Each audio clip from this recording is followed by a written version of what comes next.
Siapa yang kaki movie mesti kenal dengan watak jahat dalam cerita Batman, Joker.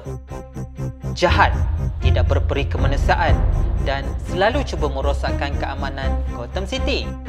Dalam satu versi cerita Batman, masa kecil, Joker takut dengan ayahnya yang seorang abusive. Suatu hari, Joker melihat sendiri ayahnya membunuh ibu menggunakan sebilah pisau dan kemudian ayahnya pergi ke Joker untuk mengukir senyuman literally menggunakan pisau yang sama. Bermula dari saat itulah, Joker menterjemahkan kemarahannya terhadap ayahnya dengan menyakiti orang-orang lain sehinggalah dia menjadi seorang yang dewasa.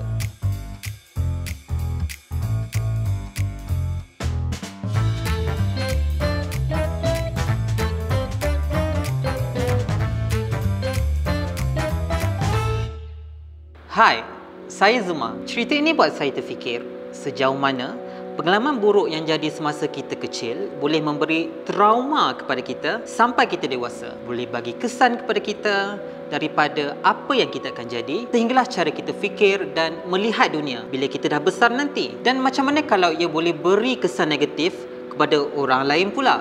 Sebenarnya soalan ni memang soalan yang diperdebatkan oleh ahli-ahli psikologi daripada dulu lagi. Kalau kita tengok daripada sejarah tokoh-tokoh psikologi ni, bermula dengan Sigmund Freud yang disuka bercakap tentang zaman kanak-kanak, trauma zaman kanak-kanak. Pengalaman zaman kanak boleh membawa kepada masalah addiction, ketagihan, kemurungan, anxiety, masalah di sekolah dan macam-macam lagi lah, masalah fizikal dan juga kesihatan mental. Ini Akif Basri, seorang ahli psikologi dan juga pakar yang akan membantu saya memahami persoalan pada hari ini. I think at first memang kita kena acknowledge dan kita kena terima bahawa apa yang telah berlaku dalam hidup kita tu telah pun berlaku dan dia telah memberi impact yang sekian-sekian kepada kehidupan kita. Tetapi kita mesti ada awareness bahawa sejauh mana perkara itu mengganggu kefungsian kehidupan kita. To what extent benda itu mengganggu kerja kita, hubungan sosial kita. Kita mungkin tak sedar itu reason kenapa kita takut. Tapi kita just takut. Kita just takut. And bila mungkin digali-gali, oh mungkin dia ada trauma sikit-sikit. Yes, kita ada trauma. Kita tidak bersalah as in what happened. Kita tak salahkan diri mangsa. Of course you are a victim of trauma. Tetapi for you to let that continue to menyebabkan kehidupan kita dysfunctional, that is the point yang mana kita perlu step up, kita perlu dapatkan bantuan, kita perlu own our future. Betul juga tu. Kita tak boleh nafikan yang pengalaman kita membentuk diri kita pada hari ini. Tapi kalau kita betul-betul ambil perkara ini bulat-bulat, dia macam tak adil pula. Seakannya kalau ada perkara buruk yang berlaku dalam hidup kita, kita memang akan sentiasa terpaliklah dengan pengalaman buruk tu. Macam tak ada jalan keluar. Tapi bukankah manusia itu juga mampu untuk sekurang-kurangnya berusaha memperbaiki diri dia? Sebab kita kan kena pastikan yang kita membina hidup yang baik untuk diri sendiri dan orang lain. So kita juga kena ada awareness of bukan setakat benda tu mengganggu diri kita, tetapi kita punya impact tu mengganggu tak orang lain. For example, zaman kanak-kanak ibu bapa kita tak pernah bagi kita perhatian, kasih sayang. Bila kita dewasa, kita mula develop sense of narcissism. Kita macam nak semua orang bagi kita perhatian. Kita obses dengan perhatian.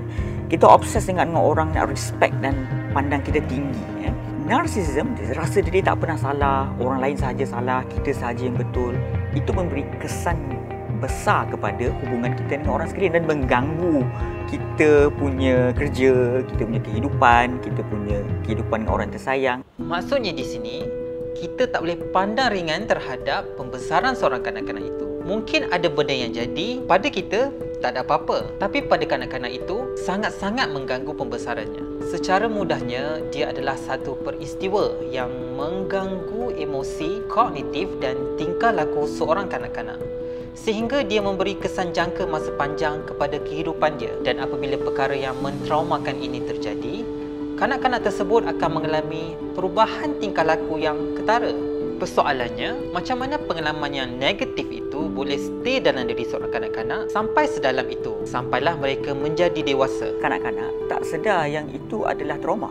Dia tak tahu dia just terima. Dan apa yang kita alami masa kita kanak-kanak, waktu kita mengalami trauma itu adalah kita rasa guilty, kita salahkan diri kita. Sebagai contoh, sebagai seorang kanak-kanak, kita trauma dengan ibu bapa sering bergaduh dan berpisah. Kita tak tahu sebagai seorang kanak-kanak itu adalah ketidakharmonian dalam keluarga menyebabkan kita trauma. Waktu itu kita rasa kita yang salah. Ibu bapa bergaduh sebab saya, ayah tinggalkan mak sebab saya, ataupun berlakunya katakan trauma disebabkan oleh aksiden atau penyakit.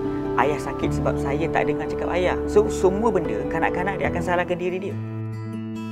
Hanya bila kita dewasa, kita telah mengalami consequence, impact kepada trauma itu, dan mungkin dengan banyak self-reflect ke, banyak berjumpa dengan terapis ke, banyak meluah dengan orang ke, then baru kita boleh discover and connect the dots yang sebenarnya kita telah mengalami trauma zaman kanak-kanak.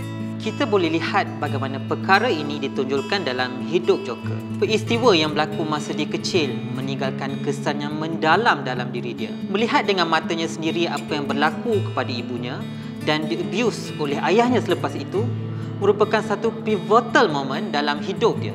Sejak dari saat itu, hidup Joker mula berubah dan dia membesar menjadi seorang penjahat. Bila dia menyiksa mangsanya, dia akan ulang balik kata-kata ayah dia ketika mengukir senyuman di mulut wajah mangsa beliau dan berkata, "Why so serious?" And he says, "Why so serious?" Jika kita juga ada trauma zaman kanak-kanak, bagaimana kita nak sedar tentang perkara ini? Kenal pasti simptom, whether kita ada trigger yang mengingatkan kita kepada peristiwa masa lepas. Ada tak significant change in behaviour bila kita mengalami trigger tu? Contoh, bila kita teringat pasal sesuatu, kita terus macam tak ada mood, sedih, tak nak jumpa orang. Then the significant change itu is an indicator bahawa we need further help. Ada setengah orang yang mana dia ada good self-insight. Dia boleh discover benda tu sendiri melalui dia mungkin jadi banyak fikir, dia ada very good self-awareness, dia selalu bercerita dengan orang dan dia nampak. Biasanya kan kita akan realise benda tu bila kita dah discover zaman kanak-kanak kita lain daripada orang. Tapi bila kita dah dewasa sikit, kita dah 20-an ni, kita realise, oh, parents lain tak macam parents kita. Boleh parents ni loving. Hanya bila kita discover di luar sana ada yang lebih baik atau yang sangat berlainan dengan cara kita dibesarkan. So itu melalui pengalaman kita bersosial dengan orang. Bila kita jumpa professional help, counselor ke, psychologist ke, psychiatrist ke, dia akan bantu kita formulate kita punya problems daripada kita bayi sampailah waktu kita datang jumpa professional help tu. So apa itu formulation? To organize the risk factors that happen that led to our problem. Apa faktor-faktor predisposing? Predisposing ni macam memulakan masalah tu. Dia belum trigger lagi, dia just memulakan sahaja. The second factor is precipitating. Yang trigger, bahasa Melayu pencetus. Benda-benda yang trigger kita yang recent ditambah dengan predisposing factor can light up a problem yang sebelum ni belum dicetuskan.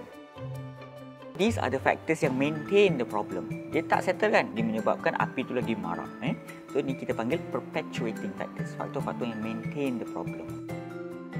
Ada something yang mesti setiap diri kita ni ada strength, mana kita panggil protective factor. Kenapa kita masih hidup? Why are we still holding on? Apa yang kita masih ada? Kita ada ibu yang menyayangi, kita ada kawan baik, kita mungkin ada pasangan yang sanggup susah payah dengan kita. Tetapi tak dinafikan bahawa ada setengah orang dia lebih rendah tahap self-insight. Dia rendah tahap self-awareness. Dia mungkin jenis memendam, tak meluah, dia bottle everything. Dia tak nak dapat bantuan profesional. Dan mungkin sikap in denial ini menyebabkan lebih sukar untuk kita kenal pasti bahawa kita sebenarnya adalah mangsa kepada trauma. Ada tak peristiwa-peristiwa kita pada zaman kanak-kanak yang terbawa-bawa, yang kita teringat-ingat sampai hari ini? So these are the difficult questions yang kadang-kadang setengah orang dia lebih suka untuk dismiss rather than face it. Bila kita ada rasa macam tak kena dengan diri kita, seperti cepat marah secara tiba-tiba atau rasa anxious dan gemetar tanpa sebab, penting untuk kita muhasabah diri sendiri atau berbincang dengan orang yang kita rapat untuk memahami apa yang berlaku pada diri kita. Kita perlu banyak bercakap dan bercerita mengenainya. Kerana mungkin ada sesuatu yang berlaku semasa kita kecil yang membentuk perwatakan kita sebegitu, yang menjadikan kita ini mangsa trauma. Kita mungkin tidak sedar perkara ini ataupun sudah terlupa dengan peristiwa tersebut.